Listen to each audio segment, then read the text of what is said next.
வணக்கம். இன்னைக்கு நம்ம வீடியோவில் எண்ணெய் கத்திரிக்காய் குழம்பு எப்படி பண்ணலான்னு பார்க்கலாம். இதுக்கு நான் இந்த மாதிரி கத்திரிக்காய் இந்த சைஸில் எடுத்து இது போல் பின்பக்கம் கீந்து எடுத்து வச்சுருக்கேன். ஒரு 15 சின்ன வெங்காயம் முழுசாக உரித்து வச்சுருக்கேன்.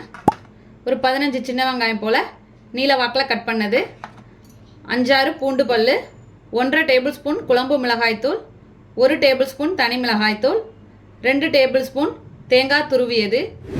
மசாலா செய்கிறதுக்காக 1/2 டீஸ்பூன் சீரகம், 1/2 டேபிள் ஸ்பூன் மிளகு, 1 டேபிள் ஸ்பூன் உளுத்தம்பருப்பு, 1 டேபிள் ஸ்பூன் கடலைப்பருப்பு, 1 டேபிள் ஸ்பூன் தனியா, 2 வரமிளகாய், ஒரு பெரிய லெமன் சைஸ் புளி எடுத்து கரைச்சி வச்சுருக்கேன். உப்பு தேவையான அளவு, நல்லெண்ணெய் தேவையான அளவு. இப்போ எப்படி செய்யலான்னு பார்க்கலாம். இப்போ ஒரு கடாய் எடுத்துக்கிட்டேன். இதில் 1 டேபிள் ஸ்பூன் அளவுக்கு நல்லெண்ணெய் சேர்த்துக்கிறேன். இப்போ எண்ணெய் சூடாயிடுச்சு.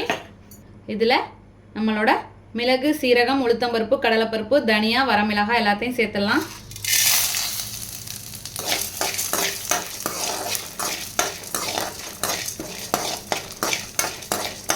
மீடியம் ஃப்ளேமில் வச்சுக்கோங்க. வாசனை வர வரையும் நல்லா வறுத்துக்கோங்க.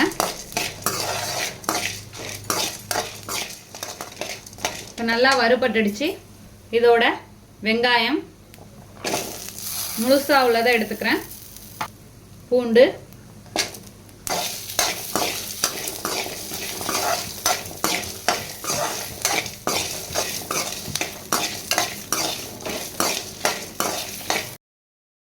ஒரு 2 நிமிஷம் வெங்காயம் போட்டு வதக்குனதும் தேங்காய் துருவுனதை சேர்த்துக்கலாம்.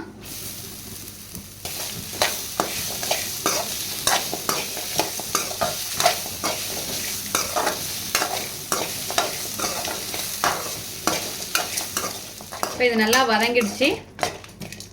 இது ஆறட்டும். ஸ்டவ்வை ஆஃப் பண்ணிடலாம். ஆறுனதும் மிக்சி ஜாரில் சேர்த்து பேஸ்ட்டாக அரைச்சி எடுத்துகிட்டு வந்துடலாம். இப்போ அதே கடாய் இருக்கட்டும். இதில் ஒரு 4-5 டேபிள் ஸ்பூன் அளவுக்கு நல்லெண்ணெய் சேர்த்துக்கிறேன். இப்போ எண்ணெய் சூடாயிடுச்சு. அரிஞ்சு வச்சுருக்க கத்திரிக்காவை இதில் சேர்த்துக்கலாம்.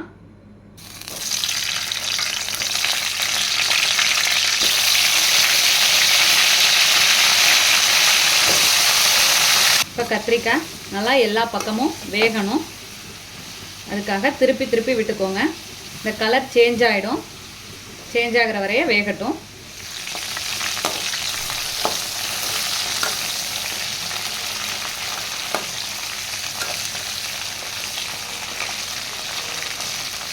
இப்போ கத்திரிக்காய் நல்லா எண்ணெயிலே வதங்கிடுச்சு.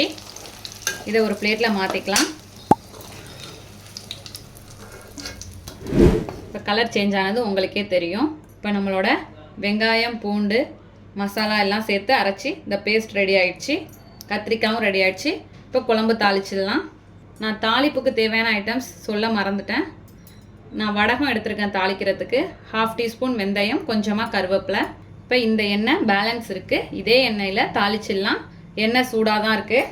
இப்போ இதில் வடகம், வெந்தயம், கருவேப்பிலை எல்லாத்தையும் ஆட் பண்ணிடலாம். இப்போ வடகம் நல்லா பொரிஞ்சிருச்சு. வெந்தயமும் ரொம்ப செவக்காமல் இது மாதிரி கோல்டன் கலர் ஆகிற வரைய வறுத்துக்கோங்க. வடகம் தாளிக்கிறப்பயே இந்த பொரியிற வாசனை தெரியும். பேலன்ஸ் உள்ள வெங்காயம் அரிஞ்சு கட் பண்ணதை சேர்த்துக்கிறேன்.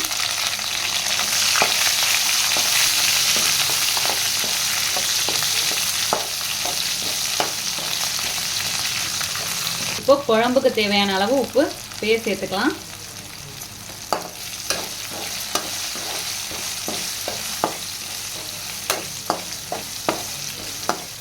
இப்போ வெங்காயம் நல்லா வதங்கிடுச்சு.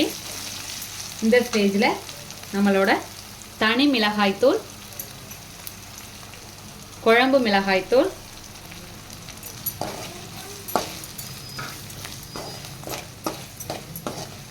இதை கலந்தாச்சு. கலந்ததும் இந்த மிளகாத்தூள் வந்து கருகிடக்கூடாது. கருகிறதுக்கு முன்னாடியே நம்ம புளி தண்ணி ஊற்றிடலாம். இப்போது இதில் நம்ம அரைச்சி வச்சுருக்க பேஸ்ட் சேர்த்துடலாம். இப்போ ஜாரை கழுவி அந்த தண்ணியும் சேர்த்துட்டேன். இதில் கொஞ்சமாக பெருங்காயத்தூள்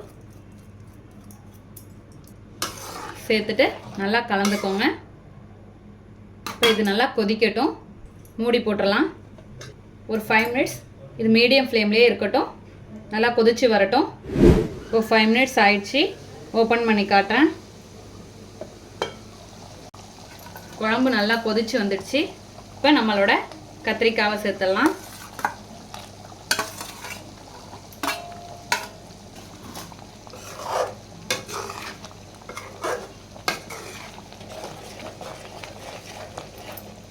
சேர்த்துட்டு நல்லா கலந்தாச்சு. இப்போ கலந்ததும் ஒரு 2 நிமிஷம் அப்படியே கொதிக்கட்டும். இப்போ 2 நிமிஷம் ஆனதும் எண்ணெய் பிரிஞ்சு வர்ற அளவுக்கு இருக்குது. இப்போது இந்த ஸ்டேஜில் 1 ஸ்பூன் அளவுக்கு நாட்டு சர்க்கரை சேர்த்துக்கிறேன். இது ஆப்ஷனல் தான், வேணும்னா சேர்த்துக்கலாம். சேர்த்துட்டு கலந்துக்கோங்க. ஃப்ளேம் வந்து கம்மியாகவே இருக்கட்டும். ஒரு 5 மினிட்ஸ் அப்படியே இருக்கட்டும். இப்போ 5 மினிட்ஸ் ஆகிடுச்சு. ஸ்டவ்வை ஆஃப் பண்ணிடலாம். இது அப்படியே இருக்கட்டும். இப்போ ஸ்டவ்வை ஆஃப் பண்ணி ஒரு 5 மினிட்ஸ் கழித்து நான் ஓப்பன் பண்ணி காட்டுறேன். இப்போ க்ளோஸ் பண்ணிடலாம். இப்போ 5 மினிட்ஸ் ஆகிடுச்சு. ஓப்பன் பண்ணி பார்க்கலாம். நல்லா சூப்பராக ரெடி ஆகிடுச்சு. எண்ணெய் பிரிஞ்சு வந்துடுச்சு. நம்மளோட அருமையான அற்புதமான எண்ணெய் கத்திரிக்காய் குழம்பு தயாராகிடுச்சு. இதே போல் நீங்களும் உங்கள் வீட்டில் செஞ்சு பார்த்துட்டு எப்படி வந்துச்சுன்னு கமெண்ட்டில் சொல்லுங்கள். Thank you.